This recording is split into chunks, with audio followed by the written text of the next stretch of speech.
Hey guys, Tepcocyclerepair. Today we're going to be talking about what you need to run an engine. And I'm not talking about the four basics, right? Fuel, air, compression, and spark. We're going to get into it a little bit deeper, and it may be something you're having a problem with on the engine that you're working on now. But first, guys, before we get started, please hit the like button, subscribe, hit that bell for further notifications on my channel, and let's get started with this tech tip. All right, guys, so these tech tip videos are pretty short, so I'm going to get down and dirty with this. You have your basics that you need. You absolutely need air, you need compression, you need spark, and you need fuel. You definitely need all those four. But you can't just throw them in there, right? You got to have a little bit more than that. So one of the other things you got to pay attention to is your timing. So a lot of these mowers here that I get, the timing gets screwed up because somebody hits something with the blade and the flywheel spins and throws the timing off. So now, if you do your basic check, you're going to have air, you're going to have fuel, you're going to have compression, but you're going to have spark at the wrong time. So that's not going to work either. Two-strokes are very simple if we look at a two-stroke, but two-stroke has something additional. Two-strokes, because they work like a pump and all they're doing is sucking fuel underneath into the crankcase area, and then when the piston comes down, it's pushing it up over the top. You have to have the right amount of seal on your bottom end in order for that piston, when it comes down, to push it up, or else it just pushes out of the sides.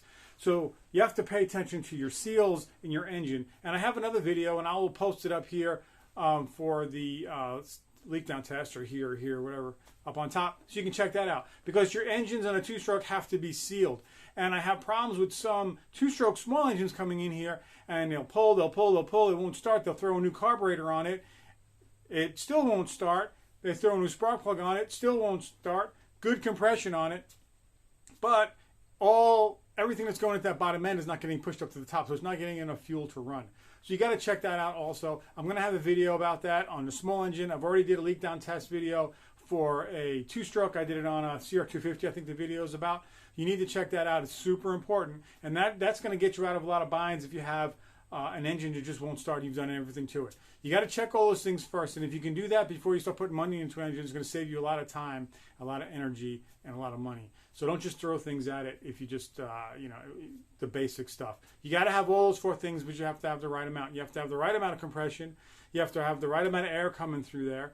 You have to have the spark at the right time, and you have to have the right amount of fuel. If you have a fuel level that's way off, it'll run, but it won't run right. So in this case here, I got a hedge trimmer in front of me that I'm going to be doing a leak down test on. It won't start. It has everything is there, right? We got all of our fours that we need, but it's still not running. So we're going to get into that, guys, in a future video. But I just wanted to talk to you about this stuff. You can have all the fours, but they could be all wrong. They got to be at the right time, the right amount, set up properly, and your engines will run just fine, guys. Please do me a favor, hit the like button, subscribe, hit the bell for further notifications, guys. And until the next one, this is Tepcocyclerepair. I got work to do.